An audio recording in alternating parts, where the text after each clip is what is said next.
Thank you for watching Scary Bear Attacks. If you like this episode, please remember to hit the like button and leave a comment or two, then subscribe and click on the bell to receive notifications of whenever we release new videos. Also, please remember to share them to your social media. Welcome back to Scary Bear Attacks. Today's episode takes us to Grand Prairie, Alberta, Canada. This area is covered with broad oat fields ringed by enormous rolling forests of quaking aspen, European mountain ash, poplar, and elder trees. Beneath this emerald canopy, bushes like serviceberry, raspberry, chokecherry, and dogwood display their beautiful flowers and offer sugary treats to birds and animals alike. Along the ground, stunning arrays of wild sunflowers and ox-eye daisies dance in the prairie breezes. The elevation of this land undulates in the lower 2,000-foot range, and seasons are dramatic, with hot, dry summers and cold, snowy winters. Game animals here are plentiful and diverse. Moose, elk, pronghorned antelope, bison, as well as white-tailed deer and mule deer meander along the edges of fields. The predators in this area include bobcats, coyotes, and wolves. With this abundance of game and berry options for food, black bears and brown bears are thriving. On August 12, 2007, 32-year-old Chris mclen relocated to Grand Prairie from Prospero, Nova Scotia with his wife and son. The newlywed landed a job as a welder and was an avid outdoorsman. One of his favorite activities was bow hunting, and Grand Prairie was a great spot to do it. On August 15, 2007, Chris decided to go out scouting for archery season by himself. He decked himself out in full-body camouflage, including a face mask, so that animals might not see him as he scouted. mclen drove onto Range Road 73 to a farmer's oat field, about 12 kilometers south of the small town of Grovedale, blissfully unaware of just how much excitement and danger this day had in store for him. The archery hunter spent a few hours glassing the fence rows and assessing his odds of success. He began to work his way back toward his vehicle about 9:30 p.m. Chris hadn't packed bear spray, nor was he carrying a firearm on his trip. His only form of self-defense was a hunting knife, with a 12-inch long blade and a digital camera. Just before dusk, Chris was walking through a field that had a small knoll in the middle. He was approaching the knoll when he noticed a huge grizzly bear standing to her feet, only 60 yards away from him. Somehow the knoll had been just high enough to screen the bear from Chris's view and him from hers. Chris's knees immediately began to knock as fear overwhelmed him as soon as he saw the sow's two cubs poke their heads up to see what the sow was looking at. He was way too close to her to be comfortable and hoped she would catch his scent on the breeze and disappear, but the sow had other plans. Now there had been a real dilemma developing between area farmers and grizzly bears around Grand Prairie. It seemed the hungry bears loved filling themselves up on the delicious oats from the farmers' fields. Fish and Game officers had recently flown over the area in a helicopter and noted seeing 7 grizzly bears in the 4 to 5 square kilometers around the field Chris was scouting. Locals reported finding piles of grizzly bear scat loaded with digested oats, affirming that the bears were raiding the fields to augment their diets. As soon as Chris saw the sow stand to her hind legs, he knew he didn't want to confuse her about what he was.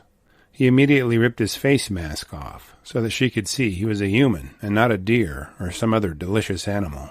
The terrified man lifted his arms straight over his head and waved them around frantically as he yelled at her, hoping this display might frighten her away. Right when Chris began to yell, the sow dropped to all fours and began to charge straight toward him. She had apparently seen enough to make a decision on how to handle his close presence to her and her cubs. He was hoping she would veer off or slow down, as he knew there was no way he could outrun her. His only option was to wait and see if she was bluffing, or if her intentions toward him were much more serious. As the grizzly ran toward him, her head was high, and her eyes focused like lasers on Chris. He knew she was not bluffing, and that the outcome of this run-in would be bad. The sow huffed and chuffed her way toward him like some kind of locomotive with teeth. Chris lifted the digital camera he was carrying, hoping the flash would startle her and make her reconsider her options. When the flash didn't go off, he knew the only other weapon he had to defend himself was his hunting knife. Chris lifted his knife above his head and braced for impact.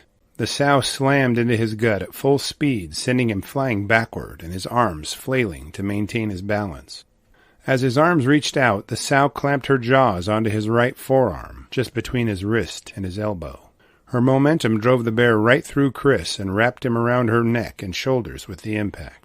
Whether it was an act of deliberation or desperation, Chris plunged his hunting knife into the sow just in front of her shoulder at the base of her neck. The blade sank into her flesh clear to the tang, and blood sprayed in every direction. Chris recalled feeling a sudden sensation of warmth all over his body as the grizzly's blood drenched him from his head to his toes. The sow then turned her head and bit into his back. Before she could pull away from him, Chris plunged his hunting knife into her flesh 2 more times in quick succession. After the impact, Chris was lying on the ground, waiting for the next painful bite from the sow, when she turned around and walked away. He could see blood pouring from the huge wounds his hunting knife had opened up in her neck, but was more worried about getting to safety than anything else. The wounded man kept his eyes down to avoid instigating a follow-up attack. Chris cupped his clearly mangled right arm to his body as he quickly made his way toward the edge of the field and away from that angry sow. It only took a few minutes before Chris could find a farmer, who immediately dialed 911 to request medical help. First responders from the Grovedale Fire and Rescue rendered first aid as they transported him to the nearest hospital. At the medical center, Chris's arm was x-rayed and found to have both the radius and ulna bones severely broken. One of the nerves that controlled his hand had been damaged as well. Surgery was required to insert metal plates to repair the damage done to his arm bones and start him on the road to recovery. As for the sow, she was found dead only 30 yards from where her dust-up with Chris had occurred. There was no indication of what had happened to her cubs, nor their age. If they were spring cubs, they would stand no chance of survival without her, and only a slightly higher one if they were from the prior spring. Reflecting on the mishap, Chris says that he was lucky, and acknowledged the bear could have inflicted much more damage on him in the first few moments of the attack. Different scenarios still flash through his mind as being at the wrong place at the wrong time and running into the wrong bear continues to haunt him. An outfitter who lives in the area, Dave Coleman, reported spotting the sow and her cubs only a few days before Chris's attack. He expressed admiration in Chris's ability to stay calm and cool in such a desperate situation. Chris indicates that he will bow hunt again after his arm is repaired and rehabilitated fully. He still deals with just how lucky he was, and how things could have ended up very differently for him. This episode reminds me of Jeremy Evans and Gene Moe's attack, which are both episodes on this channel. All 3 episodes featured victims who were tough beyond measure. Which of these 3 do you think was the most amazing bear attack? Post your answers in the comments section.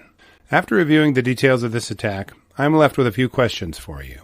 Was Chris just lucky in stabbing the bear in the perfect spot during the attack? Would you consider a hunting knife with a 12-inch blade a good grizzly bear deterrent? How many things can you list that Chris did wrong in the lead-up to the attack?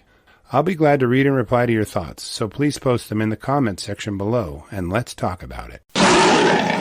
Welcome back to Scary Bear Attacks. Today's episode takes us to Denali National Park in central Alaska once again. The park's highway travels from Anchorage in the south to Fairbanks in the north. As the highway skirts Denali, the Denali Park Road heads west and takes travelers for about 50 miles through the park's heart.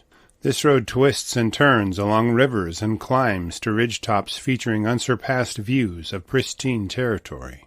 Given this road grants visitors such unparalleled access, it also brings hikers and photographers and all sorts of nature lovers. The lush green forests of poplar, birch, larch, and aspen trees accommodate stands of fir and spruce trees, leaving the banks of streams and rivers to willow and alder stands. With hiking trails breaking off from the road periodically, trekkers are free to access remote regions of the park to view moose, caribou, and sheep that wander the hillsides. As they climb and side-hill the trails, hikers are frequently not expecting to run into any of the predators of this area, which include bobcats, black bears, coyotes, lynx, wolves, and brown bears. Even in this peaceful and beautiful area, a close encounter of the clawed kind may leave a person in extreme peril. On July 21, 1972, 22-year-old Chris Cobble was enjoying a lonesome hike along the Toklat River about 1.5 miles south of the Denali Park Highway, just east of Divide Mountain. The gravel bars were easier to walk than some trails this time of year, as the plants grow quickly with the additional hours of daylight. Crowding the trail sides and blocking visibility for hikers means that the plants can be a real impediment to safety. As Chris navigated the gravel bar, he glanced ahead of him to make sure he didn't surprise any grizzly bears that may be feeding on salmon or berries along the river. About 3/4 of a mile ahead of him, he saw the shape of a massive grizzly bear stand out from the green plants surrounding it. It was located near the bottom of one of the hillsides, and Chris determined he would find a wide route around the bear to avoid any confrontation with it. After looking over the lay of the land, he decided on a route and headed in that direction. As he climbed, making sure to stay a few hundred yards away from the bear, he kept in mind the bear's approximate location with his.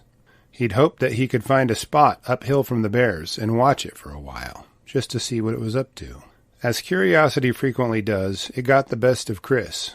He'd hiked the route he'd planned on in hopes of avoiding the bear, but had the bear stayed where it was when Chris had started? What if the bear had unexpectedly decided to head up the hill in Chris's direction, and he didn't know it? Being so close to such a dangerous predator can play tricks on your mind, and all Chris needed was to rid himself of such anxious thoughts. Chris climbed a small knob and hoped that it would lend him a view of the bear's previous location. He took off his backpack and laid it at the bottom of the rise before stepping his way toward the point. His curiosity got the best of him as he leaned out over the knob and peered through the brush below him. As he searched the area below him, he suddenly saw a brown blur out of one of the corners of his eye. Chris craned his head toward the blur and noticed 2 half-grown grizzly cubs to his right, about 100 yards away from him. They were slowly making their way toward him. It occurred to him that if there were 2 cubs, then there must be at least 1 sow very near them. That is when his stomach tied itself into knots, and he had a sense of impending doom overwhelm him. Just as Chris had stepped back from the edge of the knoll, a huge sow grizzly bear stepped into view, only about 120 yards from him.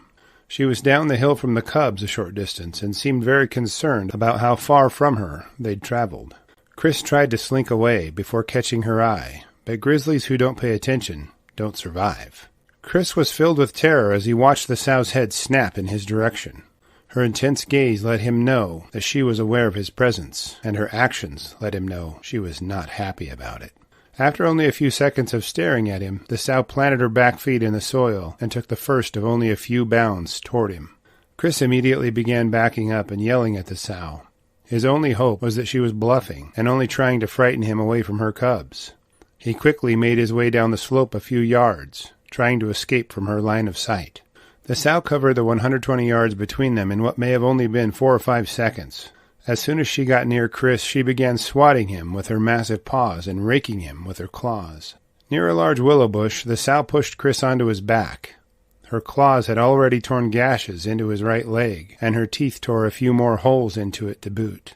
Chris immediately knew his best bet was to roll onto his stomach and remain still. He flipped over and covered his head and face with his arms, in hopes of limiting the damage done to them. Now face down, Chris could feel the angry sow slashing at his back and arms. She was biting anything that she could reach with her jaws and clawing anything else. Just as he felt her teeth tearing his scalp on the back of his head, the sow disappeared. Although her angry attack was a mere 5 seconds in length, it had done more damage to Chris's body than most car accidents. He could feel his blood seeping from wounds all over his body and the warmth of it as it ran down his cheeks. Chris was too afraid to look and see where the sow was. He lay there, frozen, and waiting for a follow-up attack, but it never came. The forest was silent, and the river churned below him. After several seconds, Chris peeked through his fingers at the surrounding brush. The worst-case scenario would be that he would see her sitting and staring at him from a few yards away, but she was nowhere to be found. Chris listened for any sign that the bears were nearby, but was met with silence. Over the next few minutes, Chris began to gain confidence that the sow had left him. He slowly rose to his knees and searched cautiously, just to make sure of his hopes. Once he was confident she was not near him, he slowly climbed to his feet. Chris's first thoughts must have been how to get out of there and back to safety and civilization as quickly as possible, but he still wasn't certain of the direction in which the bears had left. If they'd fled toward the Denali Park Road, then he might run right back into them. He soon realized that it was a chance he would have to take. Chris began to assess a few of his wounds that were easily examined. They were bad and painful, but they were not serious enough to prevent him from hiking out. Slowly and cautiously, he picked his way back through the brush and along the gravel bar toward the road. He would have about 1.5 miles of a hike to get to the safety of the road, and completed it in record time, while glancing over his shoulder the entire way. Once safely out, Chris was able to flag down other park visitors. He was transported to the hospital, where his wounds were cleaned and sutured closed. All told, the sow had left him with gashes on his right leg, along his arms, and across his back. Her teeth had punched large holes in his right leg and along parts of his back. She had also bitten the back of his head, though she did not crush his skull. Chris had battled a grizzly sow, and was left with the scars to prove it. As far as the sow and cubs go, there is no record of the Rangers doing anything to kill or capture them. The sow's attack on Chris was viewed as a defensive attack, given that she was defending her cubs from a perceived threat. She'd left without burying Chris, and did not stick around to defend him as her food. After reviewing the harrowing details of this attack, I am left with a few questions for you. Would you consider hiking in Denali after hearing the details of Chris's attack? Do you think the cubs witnessed anything that they may repeat in their own lives? How much more damage could the sow have done to Chris in the few seconds she had him at her mercy? I'll be glad to read and reply to your thoughts, so please post them in the comments section below, and let's talk about it. Welcome back to Scary Bear Attacks. Today's episode takes us to the agricultural fields surrounding Cody, Wyoming. When you think of grizzly bear attacks, a cornfield isn't the first background that comes to mind. But this area isn't just farm fields. The Shoshone National Forest surrounds it and is only about 30 miles east of Yellowstone National Park. The land between the park and the farmland is remote and rugged mountains with uninterrupted forests of pine, fir, and spruce trees along the ridges. The Shoshone National Forest is on the eastern slope of the Great Divide, and all the waters that fill the creeks head toward the Mississippi River. Down in the valleys, willows and berry bushes screen the creek banks for the animals that live there. Moose, mule deer, elk, and antelope are common sights here. Black bears, bobcats, cougars, grizzly bears, and wolves stalk the trails while they raise the next generation of predators. Although the ridges and hillsides may be as wild as they've ever been, the agricultural areas in the valleys are dotted with ranches and farms. The water that feeds the creeks and streams is often diverted to water the corn, wheat, and alfalfa that grows here. It may be too remote for most people, but the hardy people of western Wyoming wouldn't live anywhere else. This lifestyle demands hard work, which shapes and conditions the people who work the land. On Thursday, June 20th, 2013, 65-year-old Nick Patrick had beaten the sun out of bed and was headed toward his fields. The creek beds around Nick's fields were crowded with brush and smaller trees that hid pheasants, grouse, and deer. They were all common sights in the early morning hours and were always a pleasant surprise for Nick. Nick was a big supporter of the protection of grizzly bears in Wyoming. He served on the Greater Yellowstone Coalition Board, which strives to preserve vital habitats, create travel corridors for wildlife, and connect human allies to support these resources. Nick had even hosted board meetings at his ranch in recent years. This week, Nick had a handful of special visitors to his ranch. His oldest daughter had brought her 4 children to visit Grandpa on the ranch, but Nick didn't let that pull him away from his work. He would complete the day's work, then visit with them afterward, catching up on all the fun events that had transpired in their lives. As Nick worked his way along the ditch bank, his dog began to bark incessantly a short distance away. Raccoons were common in the area, and Nick assumed the dog had run into another one. He picked up his shovel and headed toward the gully, located about 50 yards from where he was working in the field. Just as Nick began to walk down into the gully, he could see his dog. It was barking toward the brush along the creek, but what he was barking at wasn't very clear. Before Nick could gain control of the dog, a huge sow grizzly stormed from the brush, followed closely by her 2 cubs. Grizzly bears are not an uncommon sight around Cody, especially on the hills above Nick's fields. They can be seen grazing their way across green meadows from the roads in springtime. Once in a while, a problem will arise with a bear killing livestock or raiding grain supplies, but generally they keep to themselves. They tend to avoid anything affiliated with humans as much as possible. Once the sow set her eyes on Nick, there wasn't much taking her attention away from him. She quickly covered the ground between them at a rate that didn't afford Nick any time to think, let alone react. He could see her massive shoulder muscles ripple with each stride as she streaked toward him. It was clear by her immense size that Nick could not fight her, and he knew good and well there was no sense in trying to outrun her. Nick had only one weapon at his side, his trusty shovel. He picked it up like a baseball bat and did his best impression of Babe Ruth upside the grizzly's head. As the shovel smacked against the sow's skull, Nick soon realized the noise it made was the worst part. The grizzly wasn't bothered by the blow from the shovel and didn't slow down in her progress toward him. Given he had put all of his energy into swinging the shovel, Nick was briefly left in a twisted posture. Both of his arms were holding the shovel, which was now to his left and behind him. This pose left his face pointed toward the bear, with nothing to protect it. The angry sow used the awkward position Nick's shovel swing left him in, and clamped her jaws around his entire face. Her canine sank in from cheekbone to cheekbone, and when she closed her jaws, she peeled off the skin between them, including Nick's nose. The cracking and popping of his cheekbones drowned out all the other noise Nick could hear. The sow pulled the mouthful of Nick's face away, while pressing his shoulders with her paws. As the sow loosened her grip on Nick's face, she slid her jaws down his body to his left knee.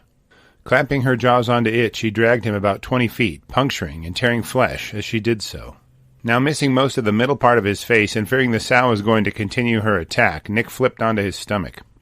Playing dead must have seemed like the best option, as resistance was clearly futile. He was hoping that he could cover up any vulnerable parts of himself that she hadn't yet bit into, but for some reason the sow suddenly changed her mind. It may have been thoughts of her cubs, or perhaps she felt Nick was no longer a danger. Either way, the sow disappeared into the brush as Nick lay on his stomach. As he lifted his head from the soil, Nick could feel his upper lip flopping against his chin. He knew this grizzly had done some terrifying damage to his face, so he reached into his pocket in search of his cell phone.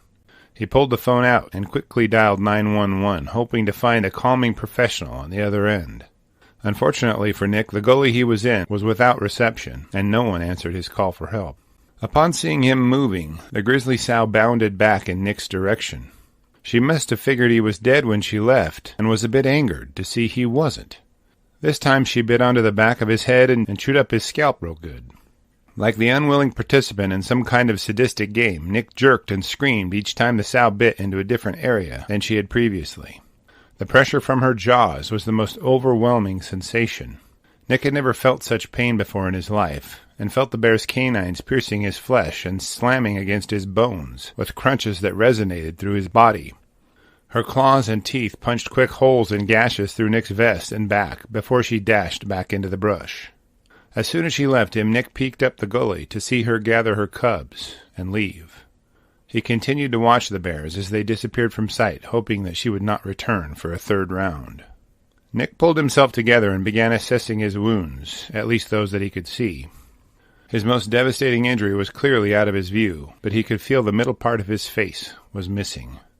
It may have been the adrenaline, but Nick knew he had to get to medical help as quickly as possible. There was no one walking along that gully any time soon, in all likelihood, and Nick couldn't afford to wait for help. He slowly worked his way to his feet and staggered toward his home, which was a few hundred yards away. After reaching his home, he stumbled his way back to his shop. Nick knew his grandkids would run outside to see him as soon as he arrived, and he knew that the damage the sow had inflicted on his face would terrify them. He immediately stumbled into his workshop in search of a towel, trailing blood behind him. Wiping the blood and other bodily fluids from his face, Nick eventually found the towel he was looking for and draped it over his head. Then he staggered toward the house to ask them to call for medical help. When first responders arrived, they loaded Nick into the ambulance and rushed him toward West Park Hospital in Cody. As soon as he arrived, the medical staff there recognized that his wounds were far too severe for treatment from their facility. They arranged for a medical helicopter to transport Nick to the University of Colorado Hospital in Aurora, Colorado. He was stabilized there and remained in the intensive care unit while a ventilator helped him breathe. The middle of Nick's face, including his nose and all the skin between his cheekbones, had completely been removed.